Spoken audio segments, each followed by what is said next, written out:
आगम ग्रंथों में आचार्य समंतबद्ध गुरुदेव जिन्होंने रत्न करंडक सावकाचार नामक ग्रंथ लिखा है, उस ग्रंथ में आचार्य भगवंत ने एक कारिका लिखी है।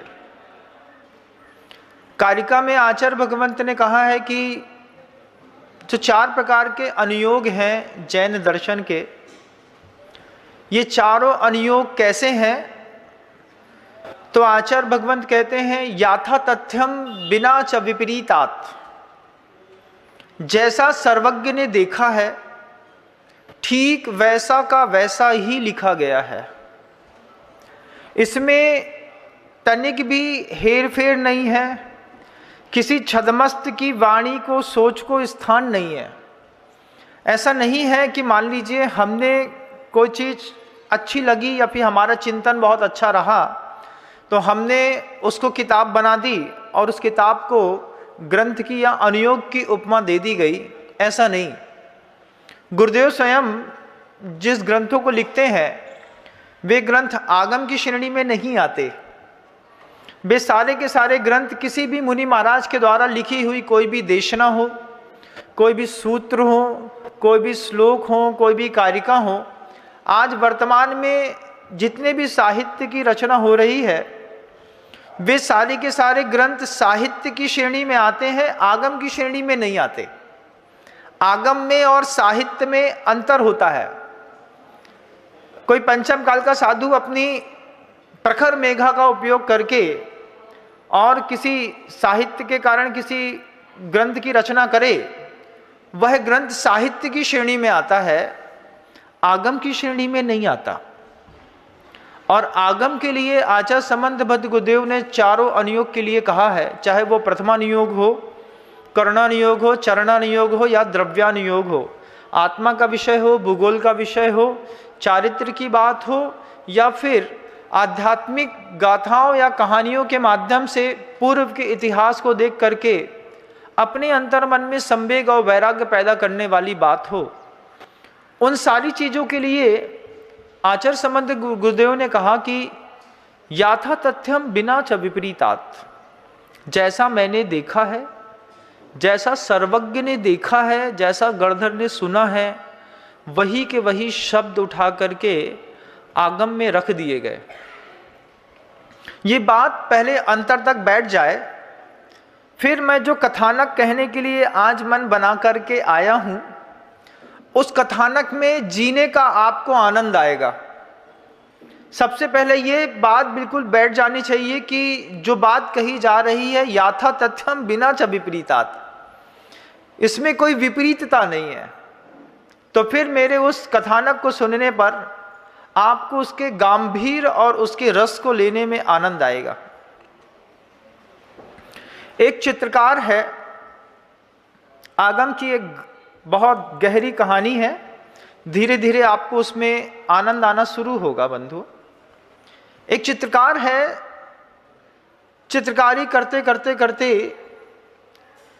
अपने पूरे के पूरे रंगों को जब वो कैनवास पर उतार रहा था, रोज एक नया चित्र बनाता था। वो नया चित्र बनाते बनाते जब वो थक जाता था और दिन भर में उसके चित्र की पूर्णता प्राप्त नहीं होती थी, पूरा दिन निकल जाता था, उसके मन के अंदर बार बार ये बात आती थी कि कोई ऐसा मंत्र होता, उस मंत्र के माध्यम से मैं ऐसी कोई सिद्धि को प्राप्त कर लेता कि जिस सिद्धि से मैं अपनी तूलिका उठाऊं, उठा करके चित्र पर रखूं और चित्र स्वयं अपने आप कुछ ही देर पर हूबहू जैसा मैं सोचता हूं वैसा अंकित हो जाए।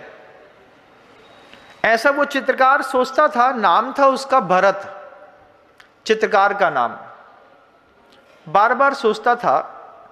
एक दिन ऐसा हुआ सुयोग कि उसको किसी गुरुओं की सहायता से एक मंत्र मिल गया।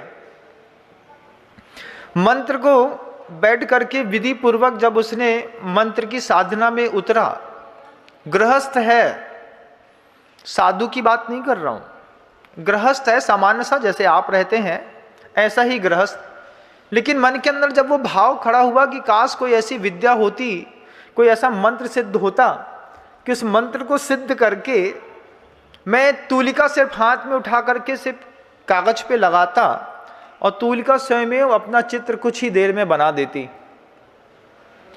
जब ये विचार उसके मन के अंदर आया तो उसने सुयोग पाकर के एक मंत्र सिद्ध कर लिया, याथा तथ्यम बिना च विपरीतात। अगर ये शब्द हम अंदर तक बैठा करके समझ रहे हो तो फिर सर्वज्ञ की देशना से निश्चित वे शब्द जो कह रहे हैं कि एक गृहस्थ को विधि पूर्वक आराधना करने पर आज भी मंत्र की सिद्धियां हो सकती हैं। हमको लगता है कि सिद्धियां नहीं हो सकती हैं, लेकिन भगवान महावीर स्वामी के समव शरण रचने के बाद की घटना है बंधुओं। जब इसी काल की घटना है, उसमें महाराज शैणिक भी हैं, उसमें और भी नए अधिकतम अभिनव पात्र भी हैं, उसमें इसी वक्त में आज से सिर्फ 2-2.5 हजार साल पहले की बात बता रहा हूं कि उस चित्रकार को एक मंत्र सिद्ध हो गया। आज भी बहुत सारे गुनिया लोग रहते हैं, उनको मंत्र सिद्ध हो जाते हैं। अन्य मत के साधु रहते हैं, उनके पास भी मंत्र की सिद्धियां रहती हैं। मंत्र सिद्ध करना कोई बड़ी बात नहीं है। एक गृहस्थ बहुत आसानी से उन मंत्रों की सिद्धि करके अपने घर के दूसरे कर्तव्यों को भी अनुकूल कर सकता है। भरत ने सोचा कि अगर एक मंत्र सिद्ध हो जाता तो कितना अच्छा रहता। दैव योग से गुरु मिले, गुरु से मंत्र मिला और साधना पर चित्रकारी की कलम को छोड़ करके उसने माला उठा ली और माला का सहारा लेकर के उसने मंत्र की सिद्धि करी। जितने भी तीर्थंकरों के आप नाम सुनते हैं, ये तीर्थंकरों के सारे तीर्थंकरों के नाम सिद्धार्थ होते हैं। सिद्धार्थ का मतलब है कि जैसा नाम है वैसा वो काम करने की क्षमता भी रखता है। संभवनाथ भगवान का नाम जैसे संभव है, तो संभवनाथ स्वामी की माला फेरने पर असंभव कार्य भी संभव होते हैं।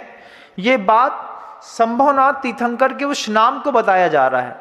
हमारे यहाँ के जो बच्चे होते हैं, उन बच्चों के नाम में और स्थापना में अंतर होता है। बच्चे का नाम अरिहंत रखा है, लेकिन काम दुर्योधन जैसा करता है। तो ये फर्क तीर्थंकरों के शब्दों और तीर्थंकरों के जीवन पे नहीं घटित होता। उनके नाम वैसे ही होते हैं जैसे उनमें कार्य करने की क्षमता होती है। तो वहां पर 24 तीर्थंकरों की शक्तियां आपके जीवन में है।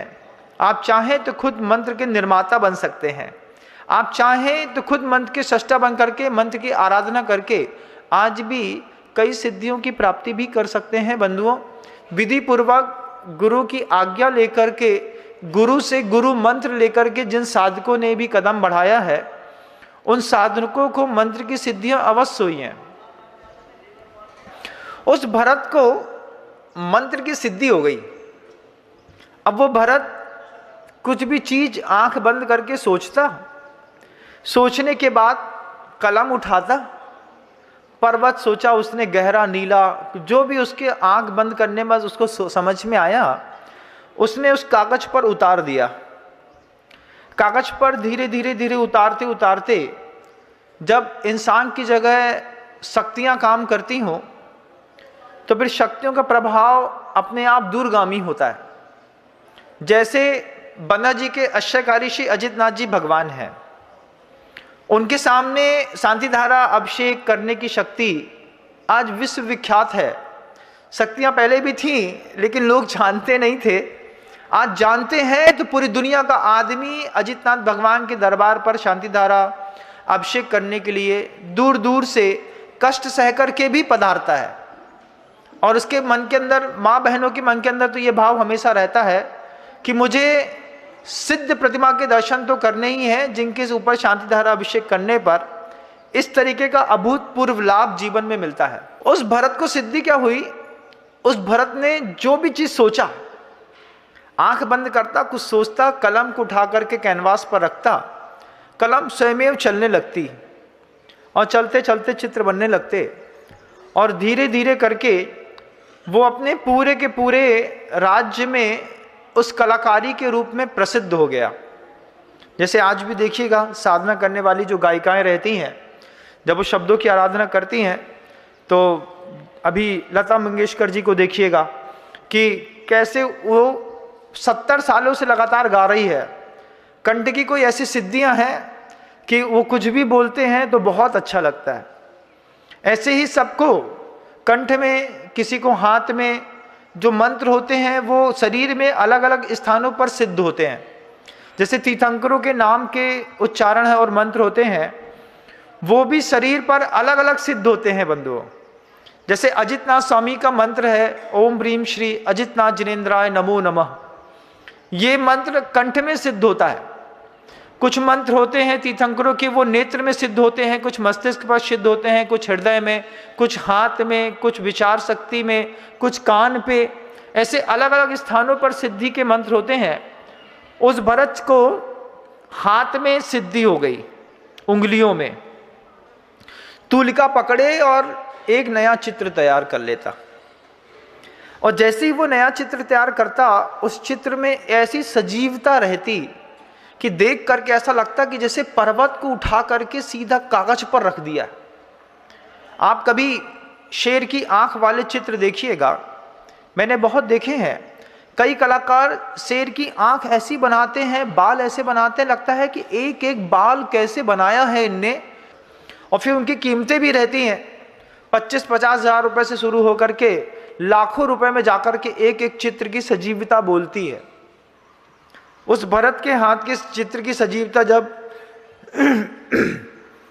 पूरे राज्य में बोलने लगी, भरत को लगा कि मुझे अपने इस वैभव को कहीं और जाकर के भी दिखाना चाहिए। और जब वैभव को दिखाने के लिए भरत अपने पूरे राज्य को छोड़ करके और सिंधु देश के विशालापुर नामक नगर पर पहुंचा, जहां पर महाराज चेटक अपने राज्य शासन को संभालते थे। महाराज चेटक जैन धर्मावलंबी थे और महाराज थे।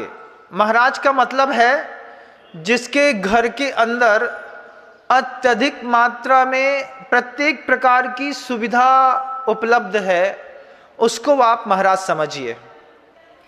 महाराज का मतलब ही है कि खाने पीने से लेकर के उठने बैठने तक से लेकर के जिनके घरों में अतुलनीय वैभव है, ऐसे व्यक्तियों को महाराज मानिएगा। तो महाराज चेटक राज्य करते थे विशालापुर नामक नगर में, सिंधु देश का वह विशालापुर नामा नगर। उसमें महाराज चेटक के उस नगर में जब वो चित्रकार भरत पहुंचता है, तो छोटे छोटे चित्रों को बना करके वो धीरे धीरे पूरे के पूरे राज्य में ख्याति प्राप्त कर लेता है। और घर के अंदर, नगर के अंदर कुछ भी घटता है, आपको तुरंत सुनाई समझ में तो आ ही जाता है। महाराज चेटक को भी पता चला कि कोई नगर में ऐसा चित्रकार आया है कि जिसकी कलाकारी बिल्कुल सजीव हो उठती है।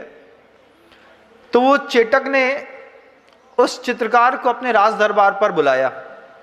जैसे हम कभी अपने घर के सामने से निकलने वाला वो जो बहेलिया होता है, सांप पकड़ करके घूमते रहते हैं ना सपेरे, तो कई बार अपन बुला लेते हैं, भैया एक बार सांप का शो यहीं दिखा दो। हम भी देख लेते हैं काला बड़ा सांप, कोबरा, छोटा, हरा, नीला, पीला, लाल कैसा होता है, और 2-5-10 रुपये दे करके उसको वापिस कर देते हैं।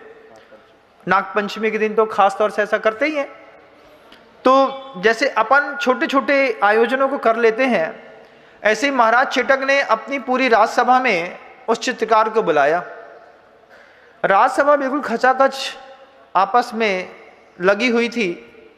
उसमें महाराज चेटक विराजमान थे, महाराज चेटक की श्रीमती महारानी भी विराजमान थी, और महाराज चेटक की 7 पुत्रियां थीं।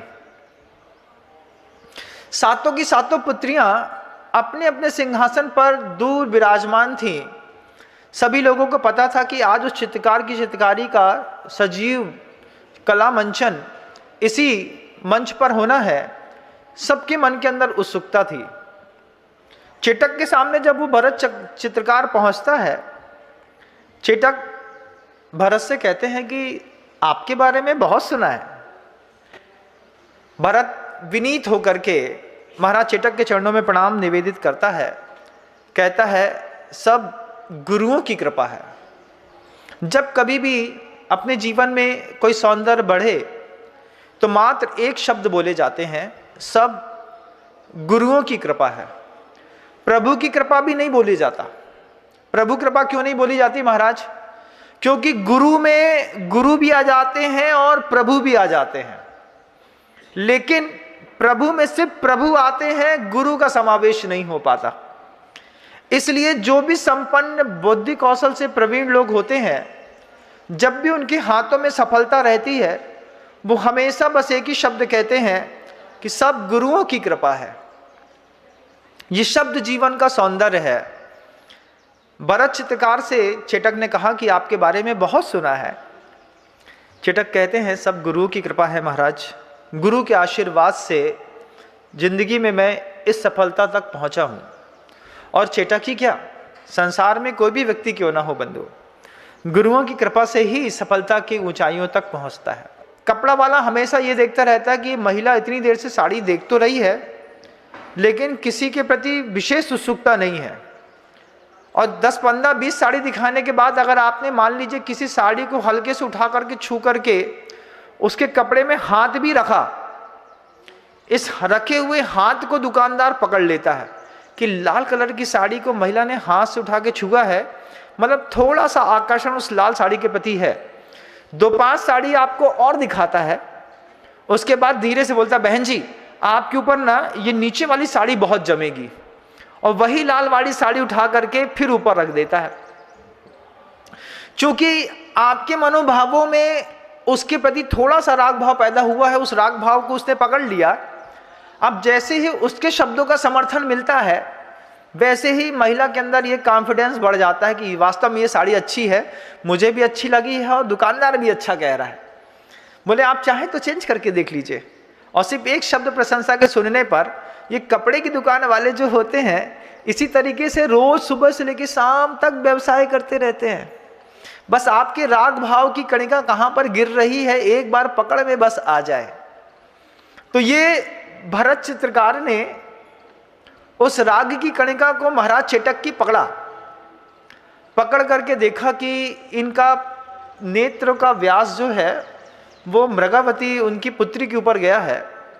और मृगावती को एक बार भरत ने देखा और मुस्कुराते हुए महाराज को वो देखता ही रहा।